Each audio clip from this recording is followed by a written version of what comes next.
Bukankah di dalam Taurat itu ada bahwasanya Adam akan membangkang? Adam akan membangkang perintah Allah. Adam akan tidak taat terhadap perintah Allah Subhanahu wa taala. Di Taurat ada. Berapa tahun? Taurat. Bismillahirrahmanirrahim. Assalamualaikum warahmatullahi wabarakatuh. Asyhadu an la ilaha illallah, asyhadu anna Muhammadar Rasulullah. Allahumma salli ala Muhammad wa ala ali sayyidina Muhammad. Alhamdulillahirrahmanirrahim. Kaum muslimin rahimakumullah, kita dapat berjumpa lagi pada kesempatan kali ini yang kita akan melanjutkan tentang kisah teladan kita, yaitu tentang Nabi Adam alaihissalam. Allah subhanahu wa ta'ala berfirman dalam Al-Quran, A'udzubillahi minasyaitonirrajim, Bismillahirrahmanirrahim. Wa nadahuma rabbuhuma alam anhakuma antilkuma syajarah wa kullakuma inna syaitana lakuma aduwwum mubin. Qala rabbana zalamna anfusana wa illam taghfir lana wa tarhamna lanakunanna minal khasirin.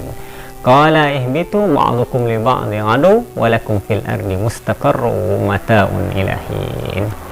Allah subhanahu wa ta'ala menyeru terhadap Nabi Adam alaihissalam. Apa kata Allah? Kata Allah, ya Adam, ya Hawa, bukankah aku telah melarang kalian berdua untuk mendekati pohon itu? Kenapa kalian dekati? Dan aku juga sudah katakan kepada kalian, sesungguhnya setan ini adalah musuh yang nyata bagi kalian. Maka seketika itu juga Nabi Adam alaihissalam dan Siti Hawa mengatakan, Rabbana zalamna anfusana wa illam taghfir lana wa tarhamna lanakunanna minal khasirin. Ya Allah, ya Tuhan kami, sesungguhnya kami telah menzalimi diri kami. Jika Engkau tidak mengampuni kami dan merahmati kami, maka kami termasuk orang-orang yang zalim. Sesungguhnya sikap dari ayahanda kita dan ibunda kita Nabi Adam alaihissalam dan Sayyidah Hawa adalah sikap yang sangat terpuji dan sikap yang sangat mulia. Ini adalah qudwah, ini adalah contoh yang harus ditiru oleh anak keturunannya. Bagaimana sikap ketika seseorang atau seorang hamba melakukan maksiat terhadap Allah, mendurhakai Allah subhanahu wa ta'ala, maka dia langsung menyadarinya, maka dia langsung bersimpuh, maka dia langsung bersujud, maka dia langsung memohon, dia langsung merendahkan diri, menghinakan diri, mengakui kebesaran Allah subhanahu wa ta'ala, serta memohon ampunan terhadap Allah subhanahu wa ta'ala.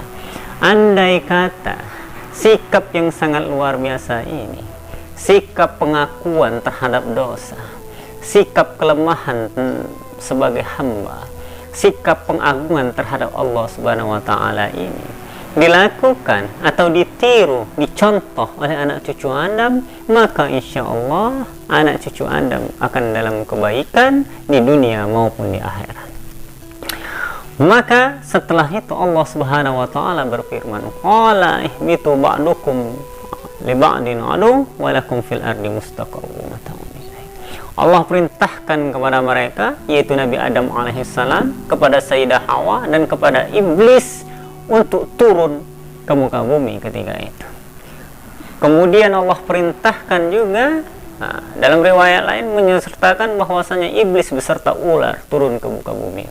Di sini pendapat ini bersinergi atau sama, ada kesinambungannya dengan riwayat Rasulullah SAW dalam Musnad Imam Ahmad bin Hanbal dan hadisnya Imam Abu Dawud, yaitu disebutkan bahwasanya kami tidak membiarkannya hidup begitu saja semenjak kami memeranginya. Kemudian Allah subhanahu wa ta'ala turunkan Nabi Adam alaihissalam dan Hawa ke muka bumi. Kemudian iblis beserta ular ke muka bumi.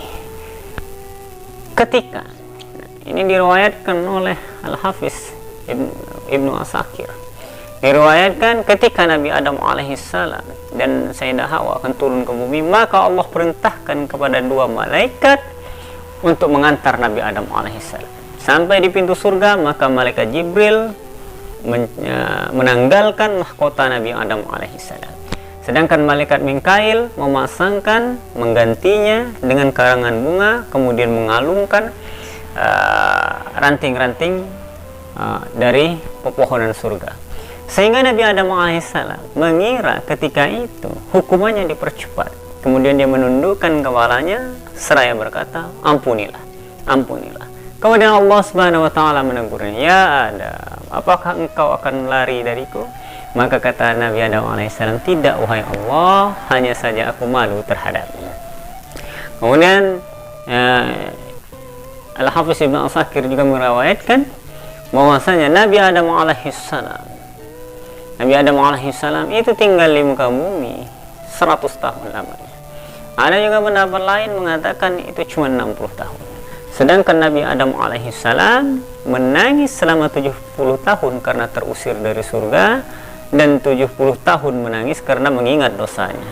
40 tahun menangis karena terbunuh anaknya.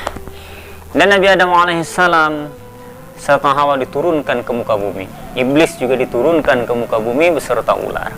Maka pendapat para ulama pun berbeda di sini. Di mana mereka diturunkan, di bumi mana? Maka Ibnu Hatim berpendapat dari hadis riwayat dari Ibnu Abbas radhiyallahu anhu bahwasanya Nabi Adam alaihissalam diturunkan di daerah bernama Dahna di antara kota Mekah dan Taif. Ada juga riwayat dari Hasan ketika itu bahwasannya berpendapat Nabi Adam ini diturunkan di wilayah India, sedangkan Sayyidah Hawa diturunkan di daerah Jeddah, dan iblis diturunkan di Dasti Maisan, yaitu beberapa mil dari kota Basrah, sedangkan ular diturunkan di daerah Asfahan. Ada juga riwayat dari As-Sudi yang mengatakan bahwasanya Nabi Adam diturunkan di wilayah India beserta Hajar Aswad dan segenggam daunan dari surga. Kemudian ia menebarkan daunan itu ke muka bumi di daerah itu, sehingga tumbuhlah pepohonan yang mengeluarkan bau yang sangat wangi dan semerbak di daerah itu.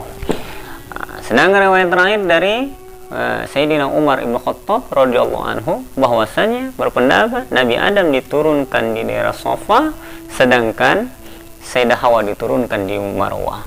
Wallahu a'lam wa sallallahu ala sayyidina Muhammadin wa ala alihi wa barik wasallam bi rahmatika ya arhamar rahimin wal